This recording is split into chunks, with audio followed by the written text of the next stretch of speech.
কাউকে আল্লাহ মেয়ে বানিয়ে পরীক্ষা করে, কাউকে আল্লাহ হিজরা বানিয়ে পরীক্ষা করে। আছে আছে ইউসুফের খিলে তো হিজরা টিজরা নাই না, নাই না, একজনও নাই। কিভাবে জানলেন? কম বোধহয়, কম। হিজরাদেরকে আমি বলি প্রায় হিজরাদের ব্যাপারে, অনেক হিজরাও দেখি বিভিন্ন জায়গায় কমেন্টস করে যে হুজুর আমরাও শুনি আপনার ওয়াজ। আলহামদুলিল্লাহ, এটা ভালো। এই যে তৃতীয় লিঙ্গ, থার্ড জেন্ডার, এরা অবহেলিত কিন্তু আমাদের দেশে, কিন্তু এদেরকে নিয়ে আমাদের ভাবনা নেই। সংখ্যায় একেবারে কম নয়, এদের সংখ্যাও অনেক। এরা আমাদেরই সন্তান। আমার দুইটা মেয়ে, তো আল্লাহ মেয়ে না দিয়ে আমার ঔরসে হিজরা দিতে পারতো না? কথা বোঝে নাই? আমি যে ছেলে হয়েছি কার ইচ্ছায়? আমার বোন মেয়ে হয়েছে কার ইচ্ছায়? যে হিজরা হয়েছে সেও হয়েছে কার ইচ্ছায়? বুঝতেছেন কথা কি? বুঝেন? তাহলে হিজরা এরা আমাদের সমাজেরই অংশ, এরা আমাদেরই সন্তান, কিন্তু আমরা এদেরকে পরিচয় করিয়ে দেই না কোথাও। দেখবেন এক লোকের এক ছেলে এক মেয়ে আর একটা হিজরা, তো ঘরে মেহমান আসলে উনি ছেলেরা পরিচয় করায় দেয়, ছেলের নাম আব্দুল্লাহ, মেয়ের নাম সুমাইয়া। হিজরা যে আছে ওরা সামনেই আনে না। ও সব সময় অবহেলিত, neglected in family as well as in the society. পরিবারও neglected, সমাজও neglected। ফলে সে দুঃখ ভারাক্রান্ত মন নিয়ে খুঁজতে থাকে, আমার মতো এরকম অসহায় কে আছে দেখি। সে খুঁজে পেয়ে যায় আরো কিছু হিজরাকে, পরে একসাথে হিজরা পাড়া বানায় এরা, জানেন?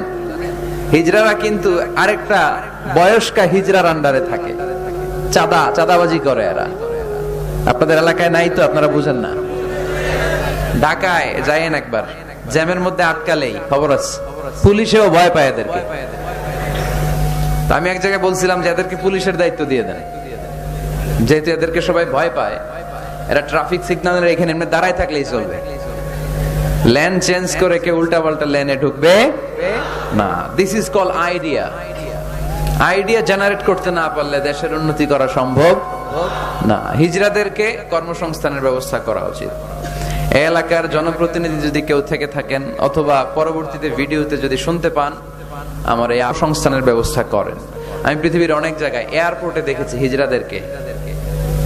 They have huge status, তাদের জব আছে, তাদের চাকরি আছে, তাদের সম্মান আছে, সামাজিক সম্মান। তারাও আমাদের মতো মানুষ, এজন্য তাদেরকে কর্মসংস্থানের ব্যবস্থা করেন, শিক্ষার ব্যবস্থা করেন। স্কুলে পাঠানো যায় না, বাবা মারা লজ্জা পায়, লুকাতে চায় এদেরকে। সন্তানের ফর্ম পূরণ করতে গেলে ওখানে লেখা থাকে জেন্ডার, ছেলে নাকি মেয়ে। তো এটা ছেলেও না মেয়েও না, একই লিখবে।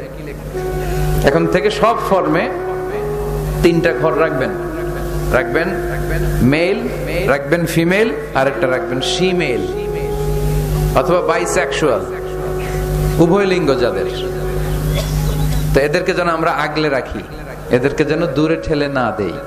আল্লাহর হাবিব সাল্লাল্লাহু আলাইহি ওয়াসাল্লাম মানুষকে আগলে রাখতে পছন্দ করতেন, দূরে ঠেলে দিতেন না। আল্লাহ রাসূল সাল্লাল্লাহু আলাইহি ওয়াসাল্লাম মন জয় করার কিছু বাক্য আমাদেরকে শিখিয়েছেন। How to reach in the people's heart, মানুষের হৃদয়ে কি করে পৌঁছতে হয় তিনি শিখালেন। তুমি বলো বাশশিরু, ইয়াসসিরু, ইয়াসসিরু ওয়ালা তুআসসিরু, বাশশিরু ওয়ালা তুনাফফিরু। সহজ করে উপস্থাপন করো, কঠিন করো না। মানুষকে সুসংবাদ দাও, ভয় দেখিও না। আমরা ভয় দেখাই, আছে না নাই?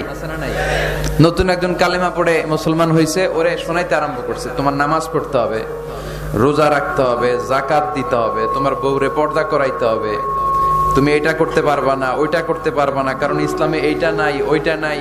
নতুন মুসলিম কয় তাইলে আমিও নাই, তোমাদের ধর্মে আমিও নাই। তো ভয় দেখান কেন? ও যখন কালিমা পড়ে মুসলমান হয়েছে, ওরে বলবেন কিছু বই পড়ো না, এই বইগুলো পড়ো। তারপর আমাদের মসজিদে আইসো মাঝে মাঝে, দেখো কিভাবে কি হয়।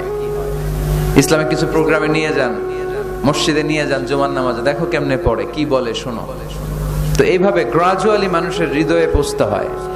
আমরা যেন মানুষকে ঐক্যবদ্ধ করতে পারি, আমরা যেন মানুষকে বিচ্ছিন্ন না করি, আমরা যেন দিনকে কঠিন ভাবে উপস্থাপন না করি।